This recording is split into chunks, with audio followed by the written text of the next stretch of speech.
dès lors que le papa ou la maman va en grève, ce sont des données qui ne doivent pas être touchées. Mais nous avons vu récemment dans ce pays où tout le salaire a été totalement raclé, soit suspendu. C'est une violation gravissime des droits de l'homme.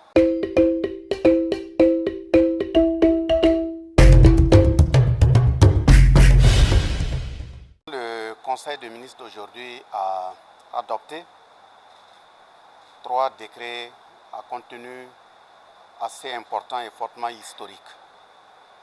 Historique en ce sens que ce sont des préoccupations qui sont posées depuis des années, mais aussi assez important parce que ça indique davantage le sérieux de notre pays à être en conformité avec l'ensemble des conventions internationales qui ont été ratifiées, notamment la Convention 87 et la Convention 98 de l'Organisation internationale du travail.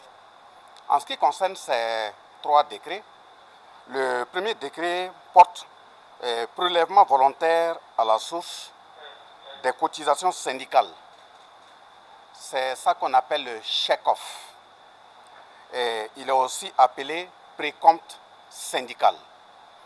Comme son titre l'indique, c'est un prélèvement volontaire, ce qui signifie que le militant syndical remplit une fiche qui permet à l'État de savoir quel est le montant qu'il consent au nom de son organisation syndicale, et ce montant est coupé et reversé dans un compte qui est dûment indiqué et exprimé par l'organisation syndicale en question. Ce sont des dispositions qui sont déjà prévues par la Convention 87 de l'OIT et la Convention 98 de l'OIT, mais aussi la Convention interprofessionnelle de juillet 1974 de notre pays. Ça permettra à l'organisation syndicale d'être financièrement indépendante. Et deuxièmement, ça permettra également à l'État de veiller en termes de contrôle aux bonnes ressources de notre pays. Le deuxième décret qui a été adopté, c'est le décret portant procédure de traitement de modalités de la retenue pour fait de grève. La retenue pour fait de grève, comme les textes également l'indiquent, que si le travail n'est pas fait, le travailleur n'est pas payé. Mais ça ne doit pas se faire dans le désordre. Je dis bien ça ne doit pas se faire dans le désordre et l'abus du pouvoir. Parce que dès lors qu'il n'y a pas un texte clairement défini, ça permet à l'autorité de gérer cette question-là sur la base de ses humeurs.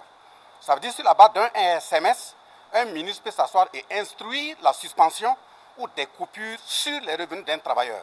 Comme on le dit, c'est le revenu d'un travailleur, ce n'est pas un lieu de jeu, ce n'est pas de l'amusement. Deuxième élément, ce qui est très gravissime, une autorité sans ce texte peut permettre de racler totalement le salaire d'un travailleur. Or, les textes protègent le salaire et il y a des éléments là-dessus qu'on ne doit pas toucher, qui sont régaliens. Notamment, par exemple, ce qu'on donne dans le cadre familial. Voilà, ce qu'on donne au nom des enfants, ainsi de suite.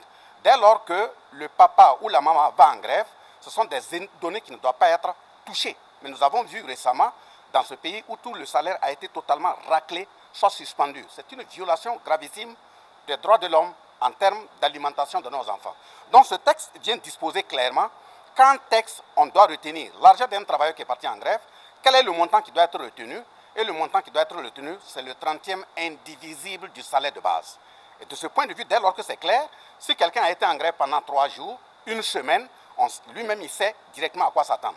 Le troisième décret, c'est le décret fixant le nombre et les modalités de désignation des agents publics de l'État bénéficiaire, voilà, bénéficiaire de la mise à disposition auprès des organisations syndicales.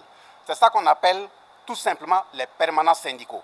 Les permanents syndicaux signifient que dès lors que la Convention 87 de l'OIT, la Convention 98 de l'OIT ont reconnu que les organisations syndicales sont des partenaires des gouvernants, il va sans dire que les mêmes conventions disposent que dès lors que vous êtes élu comme un premier responsable d'une centrale syndicale ou d'une fédération, vous êtes considéré comme un président d'institution, pas n'importe quel individu. Et un président d'institution, il y a un traitement qui va avec. Vous voyez que nous sommes dans notre pays où on peut à tout moment demander au responsable syndical quand on veut le voir quel est son point de vue par rapport à tel et tel élément qui concerne la vie de la nation. Mais au moment où vous l'appelez, il peut être sur un dossier administratif très profond. Il doit être évalué aussi sur la base des objectifs qui lui ont été consignés.